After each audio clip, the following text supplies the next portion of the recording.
अस्सलाम वालेकुम my dear student. उम्मीद करता हूँ कि आप सब ठीक होंगे और जहाँ भी होंगे खुश होंगे। तो इंशाल्लाह आज जो हम पढ़ने जा रहे हैं वो है हमारा बफर सॉल्यूशन हमारे केमिकल इक्विलिब्रियम के चैप्टर 06 है। ये आज हमारा लेक्चर 04 हो रहा है और हम एमडी कैट के सिलेबस यानी 2025 के एमडी कैट सिलेबस के मुताबिक जा रहे हैं, जिसमें हम लेक्चर चैप्टर 06 तक हम आ चुके हैं और केमिकल इक्विलिब्रियम में हम जा रहे हैं। केमिकल इक्विलिब्रियम का ये आज लेक्चर 04 होने वाला है जिसमें हम बफर सॉल्यूशन को डिस्कस करेंगे आपके साथ। तो what is buffer solution? Buffer solution क्या होता है? Solution which resists a solution which resists any change in its pH. A solution which resists any change. Any change का मतलब क्या है कि decrease or increasing change, decreasing change or increasing change in its pH. A solution which resists any change in its pH when a small amount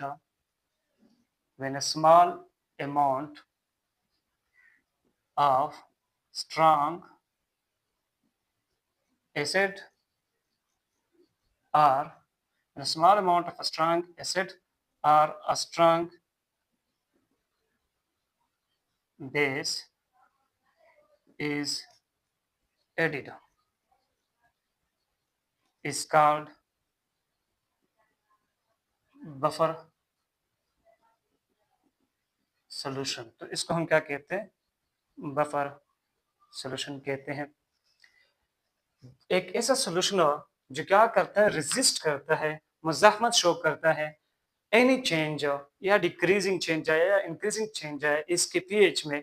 कब? जब हम इस solution में थोड़ा सा मिकदार स्ट्रॉन्ग एसिड का या स्ट्रॉन्ग बेस का डालते हैं। स्ट्रॉन्ग बेस की वजह से इसके पीएच में इंक्रीजिंग चेंज आएगा और स्ट्रॉन्ग एसिड के डालने से इसके पीएच में डिक्रीजिंग चेंज आएगा।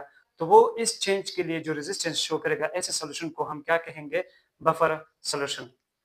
अच्छा, और अब हमारे पास है टाइप्स ऑफ बफर सॉल्यूशन। हमारे पास दो टाइप्स है, आप लिख सकते हैं types of buffer solution. Buffer solution के टाइप्स तो हमारे पास एक है एसिडिक बफर और एक है हमारे पास बेसिक बफर। एसिडिक बफर क्या होता है, बेसिक बफर क्या होता है, अब इसको डिस्कस करते हैं। नंबर 1 हमारे पास है एसिडिक बफर। तो the buffer of weak acid and its salt with a strong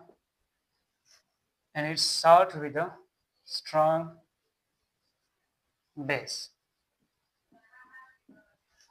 The combination of weak acid और इसी ही एसिड का साल्ट एक स्ट्रॉन्ग बेस के साथ, तो इस कॉम्बिनेशन को हम क्या कहेंगे? Acidic buffer.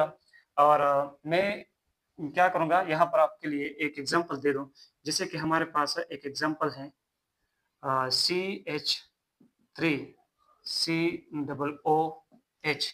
ये क्या हो गया? मेरे पास वीक एसिड हो गया और इसके साथ हम लगा दे CH3COONA। ये क्या हो गई? साल्ट हो गई। इसी ही एसिड का साल्ट है, लेकिन इसका कॉम्बिनेशन किसके साथ है? ये वीक एसिड है, यही एसिटिक एसिड वाला, और इसके साथ स्ट्रॉन्ग बेस मिल चुका है। अगर आप लोग देख ले तो ये किस किस से बना है? CH3COOH और सोडियम हाइड्रोक्साइड से बना है ये वाला साल्ट। तो हम क्या कह सकते हैं? The buffer solution of weak acid and it's salt with strong base is called acidic buffer. इसको हम क्या कहते हैं? Acidic buffer. अब हम इसके और भी बहुत सारे एग्जांपल्स आपके सामने शो करेंगे। पहले हम इसकी डेफिनिशन करते हैं कि हम एसिडिक बफर की डेफिनिशन करते हैं और इसके साथ बेसिक बफर की, फिर इसके मुख्तलिफ एग्जांपल्स आपको दिखाएँगे कि कितने एग्जांपल्स हैं और कितने टाइप्स के हमारे पास एसिडिक बफर हो सकते हैं, कितने टाइप्स के बफर बेसिक बफर हो सकते हैं। अब हमारे पास है basic buffer. What is basic buffer? Basic buffer क्या होता है? Basic buffer the combination of weak base और साथ साथ में इसका साल्ट लेकिन किसके साथ? साल्ट विद स्ट्रॉन्ग एसिड, इसी ही बेस का salt with strong acid. For example आप क्या ले सकते हैं, जैसे कि आपके पास अमोनियम हाइड्रोक्साइड है, so this is a weak base. ये क्या है? एक वीक बेस है। और इसका कॉम्बिनेशन हम अमोनियम क्लोराइड जो कि एक साल्ट है, ये क्या है? एक साल्ट है। लेकिन अगर ये साल्ट देखा जाए तो ये इसी ही वीक बेस से बना है और इसी ही वीक बेस के साथ एक स्ट्रॉन्ग एसिड की कॉम्बिनेशन हो गई है। तो यहाँ से क्या बन चुका है? अमोनियम क्लोराइड और साथ साथ में वाटर। तो अगर आप लोग ये साल्ट देख ले, ये साल्ट बन चुका है इसी ही वीक बेस से और एक स्ट्रॉन्ग एसिड से। तो ऐसा कॉम्बिनेशन जिसमें हमारे पास एक वीक बेस आ जाए और उसी ही वीक बेस का साल्ट हो एक स्ट्रॉन्ग एसिड के साथ, तो उस कॉम्बिनेशन को हम क्या कहते हैं? This is called this is called basic buffer. ये एक बेसिक बफर का कॉम्बिनेशन है and this is an acidic buffer. Clear है? अब है हमारे पास टू टाइप्स या two types of ways through which we can represent a buffer solution.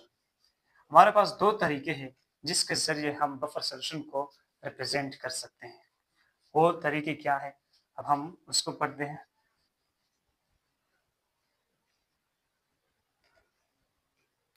आप लोग लिख सकते हैं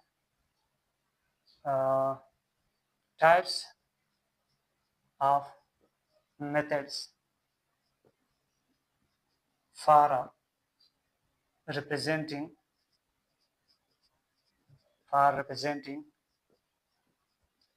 a buffer solution। एक बफर सॉल्यूशन को रिप्रेजेंट करने के लिए हमारे पास कितने तरीके हैं? तो ये हमारे पास दो तरीके, एक है हमारे पास डायरेक्ट मेथड, एक है हमारे पास डायरेक्ट मेथड और एक है हमारे पास इनडायरेक्ट मेथड। इनडायरेक्ट मेथड एक मेथड है बफर सॉल्यूशन को रिप्रेजेंट करने का जिसको हम कहते हैं डायरेक्ट मेथड, और एक मेथड है बफर सॉल्यूशन को रिप्रेजेंट करने का जिसको हम कहते हैं इनडायरेक्ट मेथड। अब व्हाट इज डायरेक्ट मेथड? हम डायरेक्ट मेथड के जरिए रिप्रेजेंटेशन करते हैं, representation of acidic buffer through direct method. Direct method के जरिए हम एसिडिक बफर को पहले रिप्रेजेंट करते हैं। तो ये देख ले, हमारे पास क्या है? एक एसिड है, वीक एसिड CH3COOH और इसका साल्ट है CH3COONA, यानी salt with a strong base. तो ये हो गई हमारे पास एक एसिडिक बफर सॉल्यूशन और ये डायरेक्ट मेथड है। आपने डायरेक्ट वीक एसिड और साल्ट शो किया, वीक एसिड और साल्ट शो किया, जिसमें इस साल्ट का कॉम्बिनेशन है इसी एसिड का साल्ट है, लेकिन किसके साथ है? स्ट्रॉन्ग बेस के साथ। तो ये एक डायरेक्ट मेथड है एसिडिक बफर को रिप्रेजेंट करने का। इसी तरह हम दूसरा एग्जांपल ले सकते हैं, जैसे कि हमारे पास क्या है? फार्मिक एसिड है, this is a weak acid और इसका साल्ट हो एक स्ट्रॉन्ग बेस के साथ, जैसे हम पोटेशियम हाइड्रोक्साइड के साथ इसका कॉम्बिनेशन करके तो ये साल्ट हमें मिल सकता है। So this is another buffer. ये एक बफर हो गया और ये दूसरा बफर हो गया। इसी तरह हमारे पास एग्जाम्पल 3, जैसे कि आपके पास हाइड्रोजन साइनाइड है, this is a weak acid और इसका साल्ट हो सोडियम साइनाइड के साथ। तो ये हमारे पास तीसरा एसिडिक बफर का डायरेक्ट मेथड के जरिए रिप्रेजेंटेशन हो गया। मुख्तलिफ एग्जाम्पल्स आपके पास बुक में अवेलेबल है, आप लोग देख सकते हैं। तो वहाँ से हमें भी ये कुछ एग्जाम्पल्स मिले हैं और मैं चाहता कि आपके लिए वो सारे शो कर दो, जितने हो सके वो सब शो कर दो। इसी तरह हमारे पास एक और एग्जाम्पल है फॉर द हाइड्रोजन फ्लोराइड, जो कि क्या है, एक वीक एसिड है और इसका साल्ट हो किसके साथ, सोडियम फ्लोराइड के साथ। तो ये हो गई साल्ट इसका।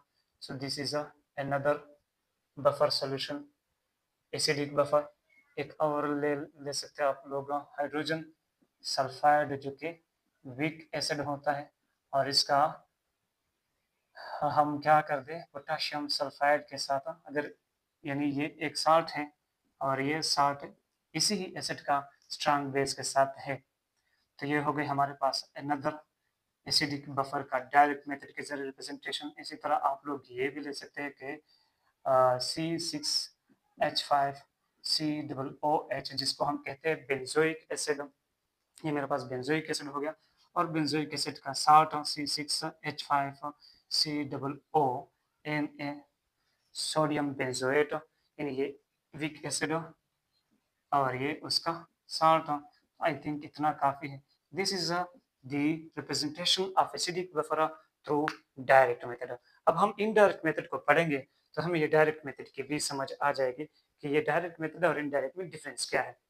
क्लियर है? ये तो आप लोग पढ़ चुके हैं डायरेक्ट मेथड वाला बफर। आपको बुक में ये बस सिर्फ बफर दिखाता है, इसी तरह आपको शो करता है, ये नहीं कहता कि ये डायरेक्ट बफर है या इनडायरेक्ट बफर है। तो आपने ये जानना है कि ये सारे एग्जांपल्स हमारे पास डायरेक्ट बफर के आ रहे हैं। ये डायरेक्ट बफर में क्या होता है, बफर सॉल्यूशन में क्या होता है, बफर सॉल्यूशन में अगर एसिडिक बफर है, एक वीक एसिड होता है और उसी ही वीक एसिड का साल्ट होता है स्ट्रॉन्ग बेस के साथ। तो अगर ये आपको दिखाया गया है जैसे कि ये एसिड है वीक एसिड और इसी ही वीक एसिड का साल्ट है स्ट्रॉन्ग बेस के साथ, so this is a direct buffer. इसी तरह ये है वीक एसिड है और इसी ही वीक एसिड का साल्ट है एक स्ट्रॉन्ग बेस के साथ, so this is a direct buffer. लेकिन अगर आपके पास क्या है, मैं दूसरा तरीका क्या ले सकता हूँ, रिप्रेजेंटेशन इसके साथ 1 लिखेंगे और इसके साथ सेकंड लिखेंगे representation of acidic buffer, representation of acidic buffer through indirect method। representation of acidic buffer through indirect method है। तो ये किस तरह होता है, जैसे कि मैं एक एग्जांपल ले लूं। ये एक एग्जांपल है आपके पास CH3 COOH और सोडियम हाइड्रोक्साइड इसके साथ ले लो। तो जरा देख ले, ये एक ग्रुप है, दो कंपाउंड्स का ग्रुप है, दो कंपाउंड्स का ग्रुप है। ये बजाते खुद तो बफर नहीं है, ये बजाते खुद बफर नहीं है, क्योंकि ये देख ले, ये वीक एसिड है और ये स्ट्रॉन्ग बेस है। और हमारे पास बफर क्या होता है, बफर होता है अगर एसिडिक बफर है तो वीक एसिड और उसी वीक एसिड का साल्ट होना चाहिए किसी स्ट्रॉन्ग बेस के साथ। तो ये तो हमारे पास वीक एसिड है लेकिन उसके साथ एक स्ट्रॉन्ग बेस लगा हुआ है, this is not a basic N acidic buffer. लेकिन अगर ये दो कंपाउंड्स आपस में रिएक्ट करेंगे तो हमें बफर सॉल्यूशन दे सकता है, एसिडिक बफर सॉल्यूशन दे सकता है। और इसलिए फिर हम इसको कहते हैं कि इनडायरेक्ट बफर, यानी ये बात तो खुद तो बफर नहीं है लेकिन जब ये रिएक्ट करेंगे तो ये हमें बफर सॉल्यूशन दे सकता है। किस तरह, जरा आप लोग देख ले। यहाँ पर अगर मैं इसको एक एग्जांपल ले सकूं इसका रिएक्शन, जैसे कि हमारे पास CH3 COOH है प्लस सोडियम हाइड्रो ऑक्साइड है और ये रिएक्ट करेंगे तो ये हमें क्या देंगे, CH3 COONA plus water. Clear है? ये वाला रिएक्शन हमें देंगे। तो जरा देख लें यहां से हमें क्या क्या मिल रहा है, this is a salt of this weak acid with strong base, और ये हमारे पास वीक एसिड। तो अगर किसी तरह से मैं क्या कर लूं, इस सोल्यूशन से इस वीक एसिड को और इस साल्ट को हटा सकूं तो ये मेरे पास एक एसिडिक बफर का कॉम्बिनेशन मिलता है। किस तरह, मैं क्या करूंगा कि यहाँ पर हमेशा इसकी कंसंट्रेशन से क्या लूंगा, ज्यादा लूंगा। यानी लेट सपोज अगर मैं इसको 2 मोल्स ले लूं और इसको 1 मोल्स ले लूं तो इनिशियल टाइम पर यानी जब रिएक्शन शुरू नहीं हुआ है तो मैंने इसके 2 मोल्स लिए हैं और इसके 1 मोल्स लिए हैं, तो इनके 0 मोल्स होंगे और इनके भी 0 मोल्स होंगे। अब at the time of equilibrium तक जब ये रिएक्शन पहुंच जाता है तो लेट सपोज कि अब आपको पता है कि this one is a strong electrolyte, ये तो पूरा 100 के 100% क्या हो जाएगा, डिसोसिएट होगा। और जब ये डिसोसिएट होगा तो ये, अगर जरा देख ले, ये जब 1 मोल यूज हो रहा है तो इनको भी 1 मोल यूज कर रहा है अपने साथ। तो अगर ये 1 मोल यूज होगा तो ये भी अपने साथ कितना इस्तेमाल करेगा, 1 मोल यूज करेगा, इस्तेमाल करेगा। तो हमारे पास यानी इनिशियली मेरे पास ये था, at the time of equilibrium इसके 1 मोल्स यूज हुए, इसके भी 1 मोल यूज होंगे। मैंने इसके 2 मोल्स लिए थे, इसके 1 मोल्स लिए थे, ये इनिशियली इसके 0 मोल्स थे, इसके 0 मोल्स थे, लेकिन जब यूज हुए तो इनके 1 मोल्स टोटल यूज हुए। लेकिन इसके जब 1 मोल यूज हो रहे थे तो इसने इसके भी अपने साथ 1 मोल यूज किए, और साथ साथ में हमारे पास इनके भी 1 मोल्स बन गए और वाटर के भी 1 मोल्स बन गए। अब जब मैं कहता हूँ, यानी इसको मैं कहता हूँ टाइम 1, इनिशियल टाइम, इसको मैं कहता हूँ कि कितने यूज्ड हुए, फिर मैं कहता हूँ कि कितने रिमेनिंग है, यानी कितने बचे। तो जरा देख ले, इनमें से 1 मोल्स बचता है कि नहीं बचता, इनमें से 1 मोल्स बचता है, और इनमें से 0 मोल्स बचता है, और ये हमारे पास 1 मोल्स बनता है, और वाटर को हम छोड़ते हैं फिलहाल। तो जरा देख ले, यह हमसे कौन कौन इस सोल्यूशन में, अब मेरे पास कौन कौन है, पहले तो ये भी था, ये भी था, ये सारे बन रहे थे, लेकिन जब इन दोनों ने रिएक्शन किया तो इनमें से 1 मोल से ये रह गया और 1 मोल से ये बन गया। तो मेरे पास मैं यहाँ पर ये लिख सकता हूँ इस तरह, अगर मैं इसको मिटा सकूँ, इसको मिटाता हूँ, ये नीचे वाले टर्म्स में मिटा रहा हूँ, आप लोग लिख ले, फिर नीचे इसके साथ ये लिख दें कि जब मेरे पास रिमेनिंग होंगे तो रिमेनिंग में से 1 मोल इससे रह जाएगा, 1 मोल इसका रह जाएगा CH3COOH, और 1 मोल बाकी है, सोडियम मोनोऑक्साइड अब नहीं है, और इसका यानी रिएक्शन में, इस रिएक्शन मिश्रण में, और साथ साथ में हमारे पास CH3COONA भी है। So this is an acidic buffer of weak acid and its salt with the its salt with the strong base। तो जरा देख ले, हमने एसिडिक बफर गेन किया इस इन दो कंपाउंड्स के ग्रुप से। तो एक ऐसा ग्रुप जो बजाते खुद, यानी वो खुद तो बफर नहीं होता, लेकिन जब वो रिएक्ट करता है तो हमें क्या दे सकता है, बफर सॉल्यूशन दे सकता है। तो ऐसे सॉल्यूशन को हम क्या कहते हैं, इनडायरेक्ट बफर सॉल्यूशन। अब अगर वो एसिडिक बफर बनाता है तो उसको हम कहेंगे इनडायरेक्ट एसिडिक बफर, और अगर वो बेसिक बफर बनाते हैं तो इसको हम क्या कहेंगे, इनडायरेक्ट बेसिक बफर। मैं इस तरफ को मिटा दूं तो, या हम कुछ और एग्जांपल्स भी ले सकते हैं इसका।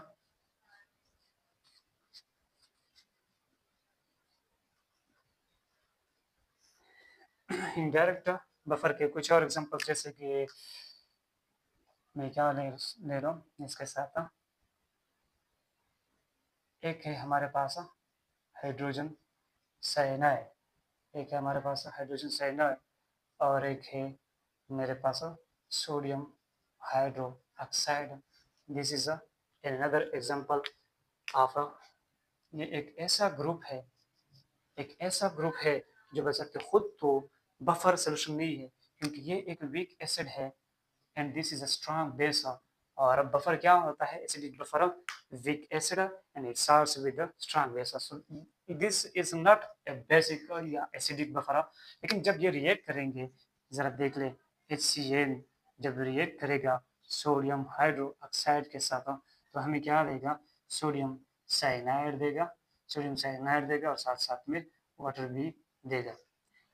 अब मैं क्या करता हूँ, इसकी कंसंट्रेशन इससे क्या लूँगा, ज़्यादा लूँगा। इसकी कंसंट्रेशन लेट सपोज मैं कितना लेता हूँ, 2 मोल्स लेता हूँ। इसकी कंसंट्रेशन में कितनी ले ली, 2 मोल्स, और इसकी कंसंट्रेशन में लेता हूँ कितना, इसकी कंसंट्रेशन 1 मोल्स लेता हूँ। तो इनिशियल टाइम पर इसके 2 मोल्स है मेरे पास, इसके 1 मोल्स, इसके 0 मोल्स है और इसके 0 मोल्स। जब यूज़ हो गए, जब यूज़ हुए तो इनका 1 मोल यूज़ हुआ, जब इनका 1 मोल यूज़ हुआ तो इनका भी 1 यूज़ होगा, क्योंकि ज़रा देख लें 1 मोल के साथ इसका 1 मोल यूज़ हो रखा है, इसका 1 मोल बन रहा है, इसका भी 1 मोल रहा है। तो अगर इसका 1 मोल यूज़ हो रहा है तो इसके भी 1 मोल यूज़ होंगे, और इसी तरह फिर इसके 1 मोल बनेंगे और वाटर के भी 1 मोल बनेंगे। रिमेनिंग में हमारे पास हाइड्रोजन साइनाइड के 1 मोल्स रहेंगे, इसके 0 मोल्स होंगे, इसी तरह इनके भी 1 मोल्स। तो मेरे पास क्या हासिल हुआ, हाइड्रोजन साइनाइड भी बाकी रहा और मुझे सोडियम साइनाइड भी मिला। So this is a salt, ये क्या है, एक साल्ट है, इसी ही वीक एसिड का विद अ स्ट्रॉन्ग बेस, इसी ही वीक एसिड का साल्ट है विद अ स्ट्रॉन्ग बेस। और ये क्या है, हमारे पास वीक एसिड है। तो ये मेरे पास एक एसिडिक बफर हमें मिल गया।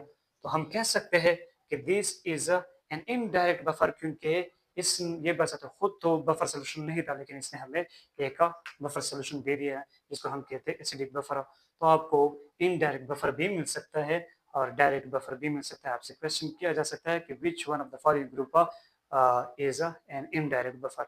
तो आपने ये भी जानना है कि डायरेक्ट एसिडिक बफर जो होता है इसमें वीक एसिड होता है और वीक एसिड के साथ उसका साल्ट होता है विद स्ट्रॉन्ग बेस। और बेसिक बफर में आपको पता है कि वीक बेस होता है और इसका साल्ट होता है विद स्ट्रॉन्ग एसिड। अगर इस तरह नहीं है तो फिर आपने देखना है कि क्या ये हमें बेसिक बफर या एसिडिक बफर दे सकता है। तो अगर एसिडिक बफर दे रहा है तो वो इनडायरेक्ट एसिडिक बफर होगा, अगर बेसिक बफर दे रहा है तो वो इनडायरेक्ट बेसिक बफर होगा। अब हम रिप्रेजेंटेशन करते हैं। Representation of a basic buffer through direct method. Through direct method के जरिए हम रिप्रेजेंटेशन करते हैं बेसिक बफर का। यानी पहले मेथड के जरिए हमने एसिडिक बफर को पढ़ा, बेसिक बफर को पढ़ा, फिर एसिडिक बफर का दोनों मेथड के जरिए रिप्रेजेंटेशन किया। अब हम बेसिक बफर का भी दोनों मेथड के जरिए रिप्रेजेंटेशन करेंगे। तो जरा देख ले, एग्जांपल नंबर 1 है आपके पास ammonium hydroxide which is a weak base. ये क्या है? एक वीक बेस है और इसका अमोनियम क्लोराइड के साथ क्या है? combination है। So this is a salt of this weak base with a strong acid। इसी तरह ये डायरेक्ट रिप्रेजेंटेशन हो गई बेसिक बफर की। Ammonium hydro oxide plus ammonium twice sulphate. तो ये हो गई हमारे पास क्या हो गई? ये वीक बेस है। ये क्या है? Weak base. और ये इसका साल्ट है, इसी ही वीक बेस का विद स्ट्रॉन्ग एसिड H2SO4 के साथ इसका साल्ट बन चुका है। इसी तरह एग्जांपल 3, और ये तीनों हमारे पास डायरेक्ट बेसिक बफर है। मैं एक मिथाइल अमाइन ले सकता हूँ। मिथाइल अमाइन एक वीक बेस है और इसका हम क्या बना दें? इसका एसिड के साथ, स्ट्रॉन्ग एसिड के साथ इसका क्या बन जाए? स्ट्रॉन्ग एसिड के साथ इसका ये साल्ट बन गया। सो ये भी हमारे पास एक तीसरा बेसिक बफर सॉल्यूशन है। तो ये तीनों हमारे पास डायरेक्ट बेसिक बफर सॉल्यूशन है। अब मैं इनका इनडायरेक्ट बफर देखते हैं, यानी इसका रिप्रेजेंटेशन करते हैं। Representation of a basic buffer through indirect method. जिस तरह आपने एसिड का इनडायरेक्ट मेथड के जरिए रिप्रेजेंटेशन किया, इस तरह आप बेसिक बफर का भी इनडायरेक्ट मेथड के जरिए रिप्रेजेंटेशन कर सकते हैं। जैसे कि आपके पास क्या है? अमोनियम हाइड्रो ऑक्साइड है और इसका कॉम्बिनेशन हो HCl का। ज़रा देख लीजिए, ये जो ग्रुप है ये क्या है? ये वीक बेस है, लेकिन ये साल्ट नहीं है। This is a strong acid. तो ये बस खुद बेसिक बफर नहीं है, लेकिन अगर ये रिएक्ट करेंगे तो हमें क्या दे सकता है? बेसिक बफर दे सकता है। किस तरह? मैं यहाँ पर शो कर सकता हूँ। यहाँ पर नहीं, बस इधर ऊपर करते हैं, इस तरफ में इसको मिटाते हैं।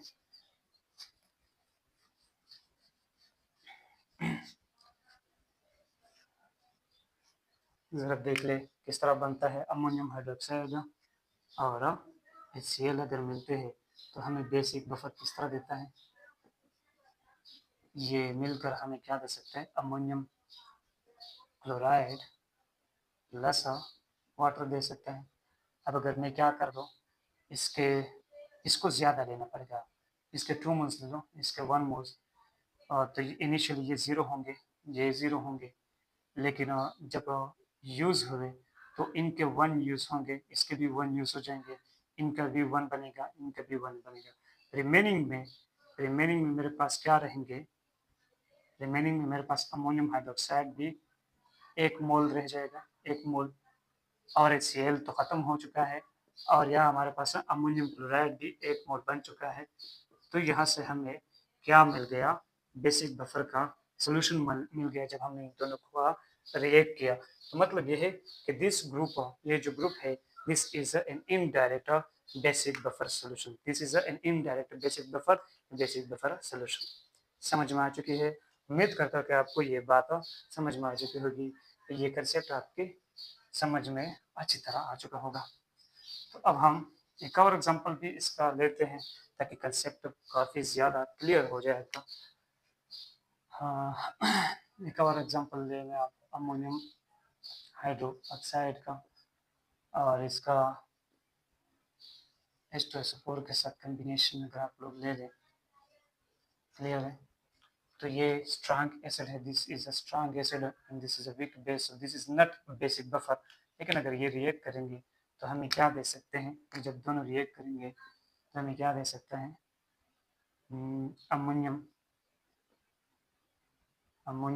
twice sulfate plus 2 moles of water. This is according to balanced chemical equation. तो ये हम बैलेंस केमिकल इक्वेशन के मुताबिक हाँ ये हम दो लेंगे, लेकिन मैंने कितना लिया है? मैं कहता हूँ कि इसको मैंने 0.5 मोल लिया है और इसको मैंने 0.1 मोल लिया है। इसको मैं कम लूँगा और इसको मैं ज़्यादा लूँगा। कंडीशन ये है कि इसको आपने ज़्यादा लेना है इससे, फिर आपके पास ये बेसिक बफर दे सकता है। लेकिन अगर ये दोनों आपने सेम ले लिए तो फिर ये नहीं बचेगा और ये भी नहीं बचेगा, तो सिर्फ आपके पास ये बनेगा और this is not a basic buffer. तो ऐसा करना है आपने कि ये वीक बेसिक या वीक एसिड आपके पास रह जाए, इतना इनकी कंसंट्रेशन लेना है। और स्ट्रॉन्ग एसिड या स्ट्रॉन्ग बेस जो आप लेते हैं इसके साथ, उसकी कंसंट्रेशन आपने कम लेना है ताकि ये खत्म हो जाए। फिर आपके पास एसिडिक या बेसिक बफर का मिक्सचर आपको मिल सकता है। तो ज़रा देख ले, जब ये दोनों रिएक्ट कर गए, ज़रा देख ले, अगर इनका 1 मोल रिएक्ट कर रहे हैं तो इनके 2 मोल, इनका 1 मोल इनके 2 मोल से रिएक्ट कर रहा है, तो ये तो हमारे पास 0.1 मोल बन रहा है, ये 0.1 बन रहा है, लेकिन अब इसके साथ क्या करेंगे? 2 लगाएंगे कि ये, क्योंकि इसके 2 मोल्स बन रहे हैं, तो ये तो 0.1 दे रहा है, लेकिन इसके बैलेंस कैलकुलेशन में हमारे पास कोएफिशिएंट क्या है? 1 है। 1 इसके साथ मल्टीप्लाई करेंगे तो ये 0.1, लेकिन इनके कोएफिशिएंट में क्या है? 2 है, तो 2 को 0.1 के साथ मल्टीप्लाई करेंगे तो हमें क्या मिलेगा? 0.2 मोल्स वाटर मिल गए। अब ज़रा देख लें, मेरे पास ये 0.5 मोल था इनिशियली, ये भी 0.5 0.1 मोल था इनिशियली, 0.1 0 था, ये भी 0 था। जब यूज़ होंगे तो इसके 0.1 मोल यूज़ हुए और इनके कितने यूज़ होंगे? 0.1 मल्टीप्लाइड बाय 2, क्योंकि बैलेंस केमिकल इक्वेशन के मुताबिक ये हमें 2 मोल्स चाहिए। अगर इनका 1 मोल यूज़ हो रहा है तो इनके 2 यूज़ हो रहे होंगे। अगर इनका 0.1 यूज़ हो रहा है तो इनका 2 मल्टीप्लाइड बाय 0.1 यूज़ होगा। तो ज़रा देख ले, मेरे पास इनके 0.2 यूज़ हो गए तो कितने, अच्छा इनके कितने बनेंगे?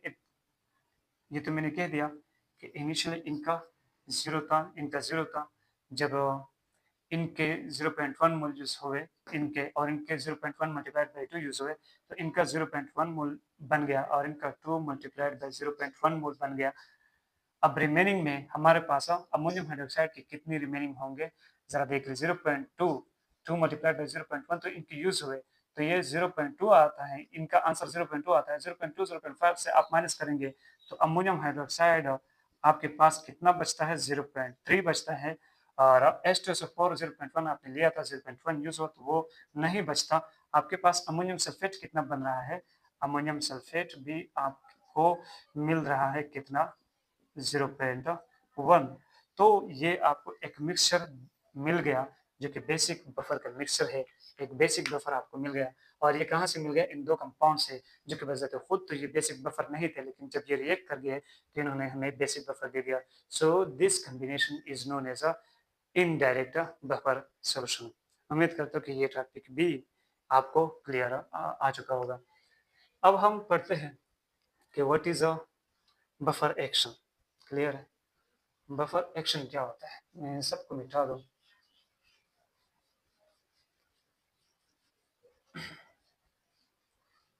फिर इसके बाद हम इंशाल्लाह बफर एक्शन या working of buffer, acidic buffer and working of basic buffer पढ़ेंगे। क्लियर?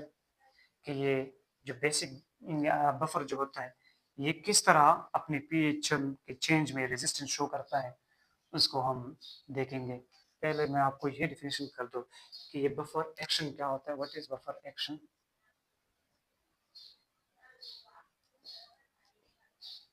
बफर एक्शन क्या होता है? The resistance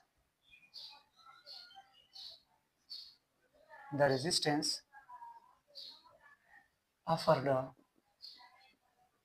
by a buffer solution to a change in its pH by the addition of a small amount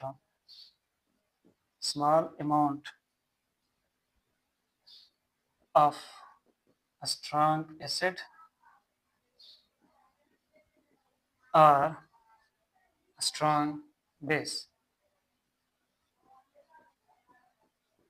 जब आपने एक buffer solution में क्या add किया, small amount of strong acid डाल दिया या small amount of strong base डाल दिया और इसने जो रेजिस्टेंस शो किया इसके पीएच में आने वाली चेंज को कि वो ना आए, मेरे पीएच में चेंज ना आ जाए, इसके लिए जो इसने जो रेजिस्टेंस शो किया, इस पावर को, इस बफर सॉल्यूशन की इस पावर को, इस कैपेसिटी को, इस डेंसिटी को हम क्या कहते हैं? Buffer action. अब हम देखते हैं कि व्हाट इज द वर्किंग। पहले हम पढ़ते हैं working of acidic buffer. Working of acidic buffer कि किस तरह ये रेजिस्टेंस शो करता है जब हम इसमें एसिड या बेस डालते हैं। Working of acidic buffer, working of acidic buffer. Let suppose हमारे पास एक बफर का मिक्सचर है जिसमें मेरे पास CH3COOH और ये क्या हो रहा है, वाटर में डिसोसिएट होकर हमें CH3COO negative plus H positive दे रहा है और साथ साथ में इसका जो साल्ट है वो भी डिसोसिएट हुआ है CH3COONA। चूँकि ये स्ट्रांग इलेक्ट्रोलाइट होता है तो ये 100% डिसोसिएट होता है CH3COO negative plus sodium plus. अब ये मेरे पास एक बफर सॉल्यूशन बन चुका है। ये क्या बन चुका है? Buffer solution. इसमें ये ऊपर वाला जो है इसमें ये रिवर्सिबल रिएक्शन है, इसमें फॉरवर्ड रिएक्शन भी होता है, बैकवर्ड भी होता है और ये यानी इसमें RF जो है वो बराबर है RB के और ये रिएक्शन जो है ये इक्विलिब्रियम पर है। हम लेट सपोज करते हैं कि ये इक्विलिब्रियम तक पहुंच चुका है। ये पूरा हमारे पास है एक सॉल्यूशन है। हमने पानी में इन दोनों यानी इस वीक एसिड को और इस साल्ट को पानी में हमने क्या किया है? डाला हुआ है और इन्होंने हमें ये आयंस दिए हैं, तो ये एक बफर सॉल्यूशन बन चुका है, एक एसिडिक बफर। अब मैं क्या करता हूँ? एक एसिड डालता हूँ। हम पहले क्या करते हैं? Addition of an acid, addition of an acid, एक एसिड हम डालते हैं और आपको पता है एसिड जैसे कि हम H2SO4 या HCl या HNO3 क्योंकि ये स्ट्रॉन्ग एसिड है ये हम डालते हैं। आपको मैं एग्जांपल दिखा दूं, HNO3 is a strong acid, HCl is a strong acid, H2SO4 is a strong acid। तो इनमें से आप कोई भी डाल दें वहां से आपको क्या मिलने वाला है? H+ ही मिलने वाला है। आपको पता है कि जब हम HCl को पानी में डालते हैं तो वो हमें क्या देता है? एक H+ देता है और एक क्लोरीन नेगेटिव देता है। तो एडिशन ऑफ एसिड हमें एक्वस सॉल्यूशन में क्या देता है? H+ देता है। यानी मैं क्या कह सकता हूँ? एडिशन ऑफ एन एसिड मतलब एडिशन ऑफ H+। तो जब आप H+ ऐड करेंगे इस मिक्सचर में, आप H+ डालेंगे तो जरा देख लें क्या हो जाएगा कि यहाँ इस इक्विलिब्रियम में हमारे पास H+ की कंसंट्रेशन बढ़ जाएगी। तो H+ की कंसंट्रेशन बढ़ गई मतलब इस बफर सॉल्यूशन की पीएच में क्या आ गया? पीएच इसका बिलो हो जाएगा, यानी ये सॉल्यूशन एसिडिक हो जाएगा। पीएच जब लो चलता है यानी 7 से जितना नीचे आता है उतना वो सॉल्यूशन एसिडिक बनता है। इसका एक नॉर्मल पीएच था, इस सॉल्यूशन का अपना एक पीएच था, लेकिन जब हमने इसमें एसिड डाल दिया तो एसिड के डालने से इसमें H+ की कंसंट्रेशन ज़्यादा हो गई। H+ की कंसंट्रेशन ज़्यादा होने की वजह से हमारे पास पीएच की वैल्यू नीचे आती है, यानी हमारा सॉल्यूशन एसिडिक बन जाता है। तो H+ की कंसंट्रेशन ज़्यादा होने लगी। तो फिर हमारे पास अब इसकी पीएच ज़्यादा कम होना चाहिए, सॉल्यूशन एसिडिक होना चाहिए, यानी H+ के ऐड करने से ये सॉल्यूशन हमारे पास एसिडिक होना चाहिए, लेकिन नहीं हुआ। क्यों नहीं हुआ? क्योंकि इस सॉल्यूशन इसको रेजिस्टेंस शो किया। किस तरह वो रेजिस्टेंस शो किया कि जब आपने H+ डाल दिया यानी एडिशन ऑफ एसिड कर दिया तो इसमें H+ की कंसंट्रेशन तो ज़्यादा हो गई जिसकी वजह से इसकी पीएच चेंज हो गई, वो बिलो हो गई, एसिडिक बन गया। लेकिन जैसे ही आपने H+ डाल दिया जैसे ही H+ डाल दिया तो इस इक्विलिब्रियम में H+ की कंसंट्रेशन क्या हो गई? ज़्यादा हो गई और इसके ज़्यादा होने की वजह से हमारा इक्विलिब्रियम क्या हुआ? डिस्टर्ब हुआ। हमारा इक्विलिब्रियम क्या हुआ? डिस्टर्ब हुआ। फिर इसने चाहा कि मैं H+ की कंसंट्रेशन को क्या करने वाला हूँ? डिक्रीज़ करने वाला हूँ और इसके लिए फिर वो क्या करेगा? H+ की कंसंट्रेशन हमारे पास किस डायरेक्शन में हो रही है? इसकी कंसंट्रेशन डिक्रीज़ किस डायरेक्शन में हो रही है? बैकवर्ड में। क्योंकि बैकवर्ड में हमारे पास ये 2 कंपोनेंट मिलकर एसिटिक एसिड बना रही है। तो मेरे पास कौन सा रिएक्शन शुरू होगा? H+ और CH3 C double O negative ये मिलकर हमें क्या देंगे? CH3 C डबल OH देंगे यानी एसोसिएशन ऑफ एसिटिक एसिड होगा। क्लियर है? तो हमारे पास H+ जो H+ आपने डाला था वो H+ खत्म हुआ तो इस वजह से पीएच में कोई चेंज नहीं आया।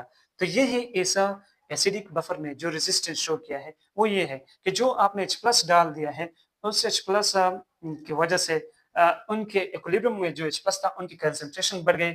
जब वो बढ़ गई तो इक्विलिब्रियम डिस्टर्ब हुआ। तो इक्विलिब्रियम डिस्टर्ब हुआ तो इसने चाहा कि मैं इस H+ की कंसंट्रेशन को डिक्रीज़ करता हूँ। जब ये इस डिक्रीज़ करना चाहा तो इसने बैकवर्ड रिएक्शन शुरू किया। बैकवर्ड रिएक्शन में हमारे पास क्या हुआ कि ये 2 मिलकर हमें एसिटिक एसिड की प्रोडक्शन मिल गई। अब यहाँ तक तो हमारे पास क्या हुआ कि जो आपने पीएच डिस्टर्ब करने की कोशिश की वो तो इसने संभाल ली। उसने जो H+ आपने डाल दिया था वो H+ इसने खत्म किया यानी पीएच में जो चेंज आया था वो नहीं आया, वो खत्म हुआ। अब फिर से अपना पीएच मेंटेन हो चुका है।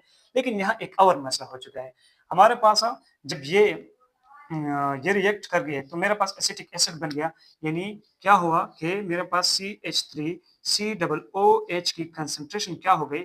ज़्यादा हो गई। तो आप कहेंगे कि सर इसकी कंसंट्रेशन ज़्यादा हो गई तो ये भी तो इक्विलिब्रियम में है।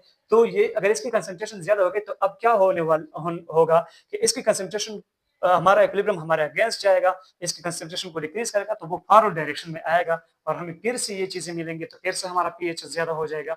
तो ऐसा नहीं होगा।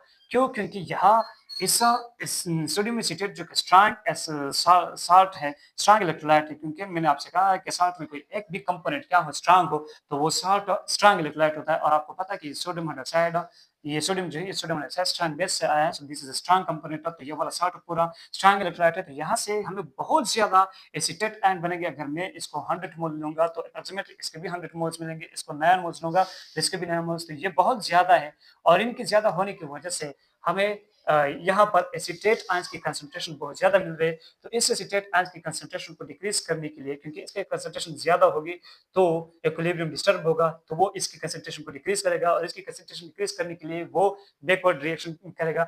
तो यहाँ पर इसकी ज्यादा कंसंट्रेशन की वजह से हमारे पास बैकवर्ड रिएक्शन हो रहा है और इस बैकवर्ड रिएक्शन की वजह से इस फॉरवर्ड रिएक्शन को कि हमारा एसिटिक एसिड फिर से फॉरवर्ड रिएक्शन करे ये मौका इसको नहीं मिल रहा। तो ये कॉमन आयन इफेक्ट की वजह से हमारे पास एसिटिक एसिड वापस टूट के एसिटेट आयंस नहीं मिल रहा। इंस्टेड ऑफ ये कि हमारे पास एसिटिक एसिड की कंसंट्रेशन इंक्रीज भी हो रही है लेकिन इसकी कंसंट्रेशन इतनी ज्यादा इंक्रीज नहीं हुई है जितनी हमारे पास इसकी कंसंट्रेशन इंक्रीज हो चुकी है। तो इसकी कंसंट्रेशन को डिक्रीज करने के इक्विलिब्रियम क्या करेगा? बैकवर्ड रिएक्शन बार बार करेगा जिसकी वजह से फॉरवर्ड रिएक्शन को मौका ही नहीं मिलेगा। क्लियर है? तो ये बात भी अपने दिमाग में बैठा ले। अब मैं क्या करता हूँ कि एडिशन ऑफ बेस करते हैं। जब हम इसमें क्या करेंगे एडिशन ऑफ बेस करेंगे तो यानी स्ट्रॉन्ग बेस हो तो मतलब ये है कि आप OH नेगेटिव डालेंगे, सोडियम हाइड्रोक्साइड को आप डालेंगे तो वो क्या देगा? OH नेगेटिव देगा। पोटेशियम हाइड्रोक्साइड आपको OH नेगेटिव देगा। Aluminium hydroxide, magnesium hydroxide, calcium hydroxide वो सब आपको क्या देंगे? OH नेगेटिव देंगे और OH नेगेटिव की वजह से हमारा पीएच क्या होगा? इफेक्ट होगा। तो OH नेगेटिव जिसे हमने क्या किया इस सोल्यूशन में OH नेगेटिव डाल दिया तो आपको पता है कि OH नेगेटिव की वजह से हमारा इस सोल्यूशन का पीएच क्या होगा? अच्छा OH नेगेटिव जब इसमें आएगा OH नेगेटिव की कंसंट्रेशन ज्यादा होगी तो वो यहाँ पर जब आपने OH नेगेटिव को डाल दिया OH नेगेटिव की कंसंट्रेशन यानी OH नेगेटिव डाल दिया तो सॉरी बेस को डाल दिया तो बेस की वजह से OH नेगेटिव की कंसंट्रेशन बढ़ गई और जैसे OH नेगेटिव को किसने देखा? H+ ने देखा तो H+ इसके साथ रिएक्ट कर गया और जब ये इसके साथ रिएक्ट कर गया तो हमें क्या मिल गया? वाटर मिल गया। जब आपने इस सोल्यूशन में कोई बेस डाल दिया तो इस बेस के डालने से हमारे पास OH नेगेटिव आ गए। OH नेगेटिव ने फौरन H+ को देखा तो इसके साथ रिएक्ट करके इसने वाटर बना दिया। अब आप जरा देख लें इस सॉल्यूशन में H+ की कंसंट्रेशन क्या हो गई? डिक्रीज़ हो गई। तो H+ की कंसंट्रेशन डिक्रीज़ हो जाएगी, तो pH की वैल्यू इंक्रीज़ हो जाएगी, यानी pH की वैल्यू में क्या आएगा? चेंज आएगा। अब वो चूँकि ये तो बफर सॉल्यूशन है, इस pH में चेंज को वो रेजिस्टेंस शो करेगा। अब वो रेजिस्टेंस को किस तरह शो करेगा कि यहाँ पर H+ की कंसंट्रेशन डिक्रीज़ हो गई और ये तो इक्विलिब्रियम में था। तो H+ की कंसंट्रेशन जब डिक्रीज़ हो गई, जब H+ की कंसंट्रेशन डिक्रीज हो गई तो हमारा इक्विलिब्रियम डिस्टर्ब हुआ। इक्विलिब्रियम क्या हुआ? वो डिस्टर्ब हो गया। तो इक्विलिब्रियम ने क्या चाहा कि मैं अब जो क्या किया है आपने H+ की कंसंट्रेशन को डिक्रीज किया है, मैं इसको इंक्रीज करूंगा। और वो इसको किस तरह इंक्रीज करेगा कि अब वो इसके लिए फॉरवर्ड रिएक्शन को यानी वो शुरू करेगा। अब हमारा जो इक्विलिब्रियम है वो शिफ्ट हो जाएगा फॉरवर्ड डायरेक्शन में और फॉरवर्ड डायरेक्शन में जब वो शिफ्ट होगा क्योंकि H+ की कंसंट्रेशन तो इसने मुकम्मल करनी है, चाहे आपके पास एसीटेट की कंसंट्रेशन ज्यादा है, लेकिन हमारे पास H+ की कंसंट्रेशन बहुत कम हो चुकी है और इसकी कंसंट्रेशन को इसने मेंटेन रखना है, इक्विलिब्रियम है। तो इसके लिए वो फिर क्या करेगा, इक्विलिब्रियम फॉरवर्ड डायरेक्शन में शिफ्ट होगा क्योंकि फॉरवर्ड डायरेक्शन में मेरे पास H+ की प्रोडक्शन हो रही है, H+ की कंसंट्रेशन इंक्रीज हो रही है। तो यहाँ से हमें क्या हो जाएगा, जो आपने H+ की कंसंट्रेशन डिक्रीज की है उस वो क्या हो जाएगा, इसकी वजह से इक्विलिब्रियम डिस्टर्ब होगा और फिर H+ की कंसंट्रेशन को वो इंक्रीज करेगा। और वो किस तरह इंक्रीज करेगा कि equilibrium shift in a forward direction, हमारा फॉरवर्ड वाला रिएक्शन शुरू हो जाएगा। किस तरह कि हमारे पास डिसोसिएशन शुरू हो जाएगी किसकी, एसिटिक एसिड की, यानी हमारा एसिटिक एसिड फिर क्या हो जाएगा, इसकी डिसोसिएशन हो जाएगी, हमें वो एसीटेट आयन देगा CH3COO नेगेटिव और साथ साथ में H+ देगा। तो जो H+ में कमी आई है जिसकी वजह से pH में इंक्रीजिंग चेंज आया है, वो H+ फिर से ज्यादा हो जाएगा जिसकी वजह से pH में जो इंक्रीजिंग चेंज आया था वो फिर से डिक्रीजिंग चेंज में आ जाएगा। pH जितना इंक्रीज हुआ था वो फिर इतना डिक्रीज हो जाएगा। तो मतलब ये है कि इस एसिडिक बफर में जब हमने एसिड डाला या बेस डाला, इसके पीएच में चेंज नहीं आया क्योंकि इसने अपना बफर एक्शन शो करके दोनों जगह अपनी पीएच को मेंटेन रखा। तो ये हो गई हमारे पास working of an acidic buffer. अब हम चलते हैं पढ़ेंगे working of a basic buffer. उम्मीद करता हूँ कि आपको working of acidic buffer clearly समझ में आ चुका होगा। तो अब हम चलते हैं और लास्ट टॉपिक की तरफ। टुडे लेक्चर का जो हमारा लास्ट टॉपिक है वो क्या है, working of a basic buffer. Working of A basic buffer. एक बेसिक बफर किस तरह अपना वर्क शो करता है, किस तरह वो वर्क करता है। तो देखिए हमारे पास ये एक बेसिक बफर का मिक्सर हम बनाते हैं, इसको हमने पानी में डाल दिया तो इसने हमें अमोनियम प्लस दे दिया और साथ साथ में OH नेगेटिव का आयन दे दिया। और आपको पता है कि this is a weak base है, तो इस वीक बेस के साथ इसका साल्ट भी होगा, तभी तो ये बेसिक बफर कहलाएगा। और ये जो है ये वीक बेस और स्ट्रॉन्ग एसिड से बना है, सो ये हमारे पास स्ट्रॉन्ग इलेक्ट्रोलाइट होगा। यानी साल्ट तो है लेकिन ये साल्ट कौन सा साल्ट है, स्ट्रॉन्ग इलेक्ट्रोलाइट वाला साल्ट है।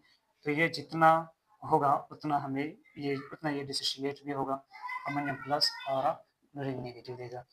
अच्छा जरा देख ले, चाहे आपके पास एसिडिक बफर हो या चाहे आपके पास बेसिक बफर हो, उसके एसिडिक बफर में वीक एसिड और उसके साथ में एक कॉमन आयन होना चाहिए और बेसिक बफर में वीक बेस और इसके साथ में एक कॉमन आयन होना चाहिए। जैसे कि इसमें अमोनियम आयन कॉमन आयन है और इसमें एसीटेट आयन कॉमन आयन है। तो ये आपके पास ये भी आप याद रखें।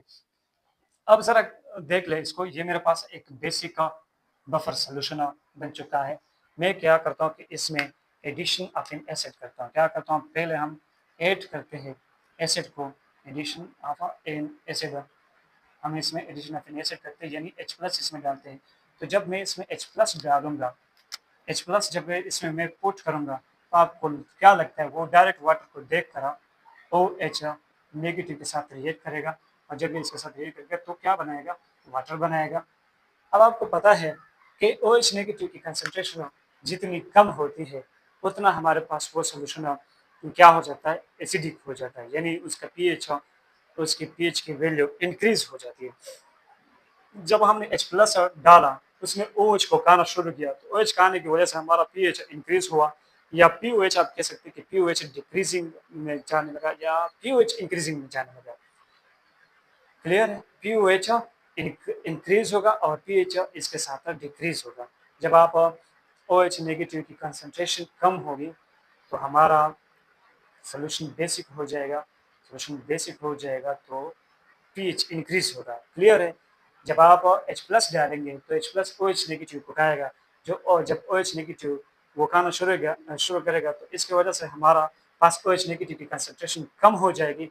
OH नेगेटिव की कंसंट्रेशन कम हो जाएगी तो POH की वैल्यू हमारे पास ज़्यादा हो जाएगी और आपको पता है कि POH की वैल्यू जितनी ज़्यादा होती है उतना हमारे पास सॉल्यूशन क्या बन जाता है, एसिडिक बन जाता है। और जब सॉल्यूशन एसिडिक होता जा रहा है इसका मतलब है कि पीएच हमारे पास क्या होने वाला है, डिक्रीज होने वाला है। पीएच हमारे पास क्या होने वाला है, डिक्रीज, क्योंकि पीएच जब डिक्रीज होता है तो सॉल्यूशन एसिडिक होता है और पीओएच जब इंक्रीज होता है तो सॉल्यूशन क्या होता है, एसिडिक होता है। पीएच जब इंक्रीज होता है तो सॉल्यूशन बेसिक होता है और पीओएच जब डिक्रीज होता है तो सॉल्यूशन बेसिक होता है। ये भी याद रखें।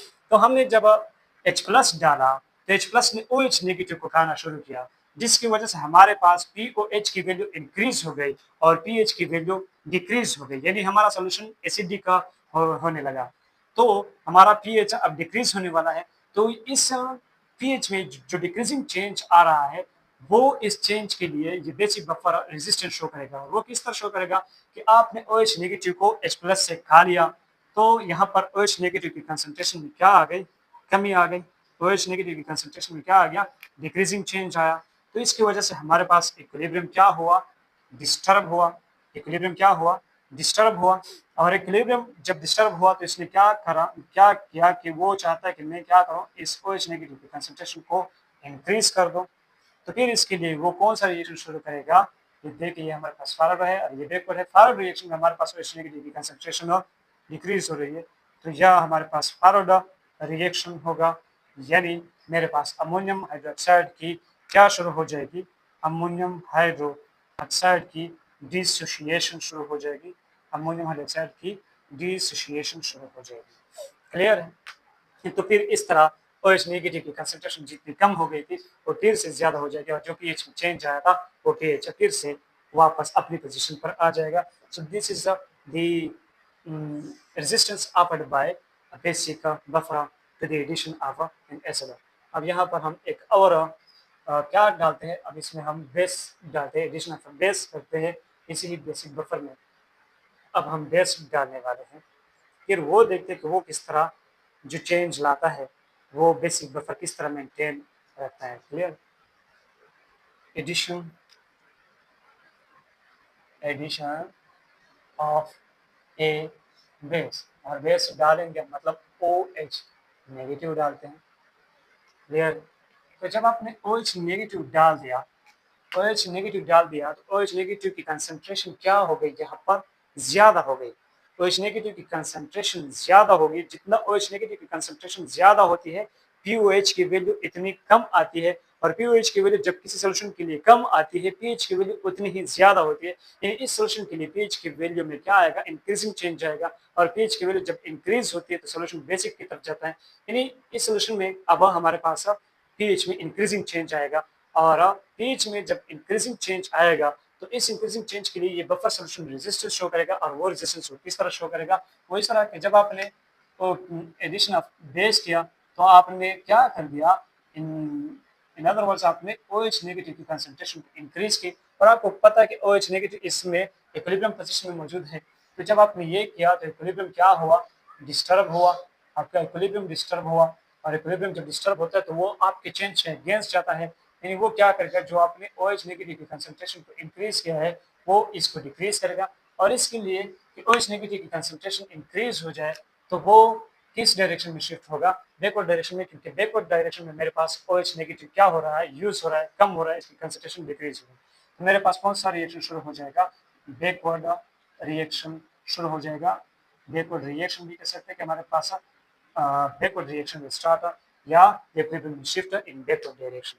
और जब बैकवर्ड डायरेक्शन में शुरू हो जाएगा तो मेरे पास क्या होगा, फॉर्मेशन ऑफ अमोनियम हाइड्रोक्साइड होगा, फॉर्मेशन ऑफ अमोनियम हाइड्रोक्साइड होगा। अब आप देख ले जरा कि जब अमोनियम हाइड्रोक्साइड की फॉर्मेशन होगी तो मेरे पास इस इक्विलिब्रियम में अमोनियम हाइड्रोक्साइड की कंसंट्रेशन क्या हो जाएगी, इंक्रीज हो जाएगी। जब ये इंक्रीज हो जाएगा तो इक्विलिब्रियम क्या हो जाएगा, फिर से डिस्टर्ब होगा।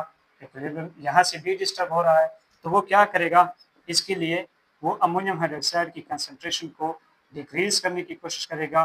तो इसके लिए वो फॉरवर्ड डायरेक्शन में शिफ्ट होगा, लेकिन ऐसा नहीं होगा। क्यों? क्योंकि जब आपने हाइड्रोक्सल आयंस की कंसंट्रेशन इंक्रीज की तो बैकवर्ड रिएक्शन शुरू हुआ। बैकवर्ड रिएक्शन में मेरे पास अमोनियम हाइड्रोक्साइड की कंसंट्रेशन इंक्रीज होने लगी, तो यहाँ से अगर इसकी कंसंट्रेशन इंक्रीज होने लगी तो इक्विलिब्रियम डिस्टर्ब होगा, फिर वो फॉरवर्ड डायरेक्शन में जाएगा। लेकिन ऐसा नहीं होगा। क्यों? क्योंकि यहाँ पर ये आपके पास एक स्ट्रॉन्ग इलेक्ट्रोलाइट है, ये वाला साल्ट जो है ये स्ट्रॉन्ग इलेक्ट्रोलाइट है, और इसकी वजह से आपको बहुत ज्यादा अमोनियम प्लस मिले हैं। तो इसकी कंसंट्रेशन से काफी ज्यादा होगी। तो पहले वो क्या करेगा, इसकी कंसंट्रेशन को कम करने के लिए इक्विलिब्रियम क्या करेगा, बार बार बैकवर्ड रिएक्शन करेगा, और जब बैकवर्ड रिएक्शन होगा तो फॉरवर्ड रिएक्शन को मौका ही नहीं मिलेगा। तो इंस्टेड ऑफ ये कि OH डालने की वजह से मेरे पास जब ये वाला रिएक्शन शुरू हुआ तो इसकी कंसंट्रेशन इंक्रीज होने लगी। तो इसकी कंसंट्रेशन इंक्रीज हो रही थी, लेकिन फिर भी इसने फॉरवर्ड रिएक्शन शुरू नहीं किया, क्योंकि इस कॉमन आयन इफेक्ट की वजह से हमारे पास बैकवर्ड रिएक्शन बार बार हो रहा था। तो यहाँ पर भी बफर सोल्यूशन में भी क्या है, हमारे पास ले शर्टर प्रिंसिपल भी डिस्कस हो रहा है, और कॉमन आयन इफेक्ट भी यहाँ पर भी शो हो रहा है। तो buffer solution, common ion effect and le Chatelier principle are 3 interconnected topics. ये तीनों एक दूसरे से क्या अलग नहीं है, तो आपने इन तीनों का कंबाइंड स्टडी करना है, और यहाँ इन तीनों के बीच रिलेशनशिप को भी डिस्कस करना है। और आपको इन तीनों के बीच जो रिलेशनशिप है वो ये 3 लेक्चर में आपको समझ में आ चुका होगा, जो हम लेक्चर 02 कर चुके हैं। लेक्चर 02 में हम शर्टर प्रिंसिपल को पढ़ चुके हैं, लेक्चर 03 में कॉमन आयन इफेक्ट पढ़ चुके हैं, और लेक्चर 04 में जो आज जो हमारा है इसमें हम बफर सोल्यूशन को एक्सप्लेन कर चुके हैं कि बफर सोल्यूशन क्या होता है, इसकी वर्किंग क्या होती है, इसकी एक्शन क्या होती है, इसके टाइप्स ऑफ रिप्रेजेंटेशन वाले मेथड्स कितने होते हैं। फिर एसिडिक बफर का 2 मेथड से रिप्रेजेंटेशन देखा हमने, बेसिक बफर का 2 मेथड से हमने रिप्रेजेंटेशन देखा। तो उम्मीद करता हूँ कि आपको आज वाला टॉपिक अच्छी तरह समझ में आ चुका होगा। इंशाल्लाह हम मिलेंगे नेक्स्ट क्लास में, तब तक के लिए अल्लाह हाफ़िज़। एंड लास्ट बात तक अपनी मेहनत जारी रखें, हमें भी अपनी दुआओं में याद रखें, स्पेशल दुआओं में, और हम इंशाल्लाह आपको अपनी स्पेशल दुआ में याद रखेंगे। तब तक के लिए अल्लाह हाफ़िज़।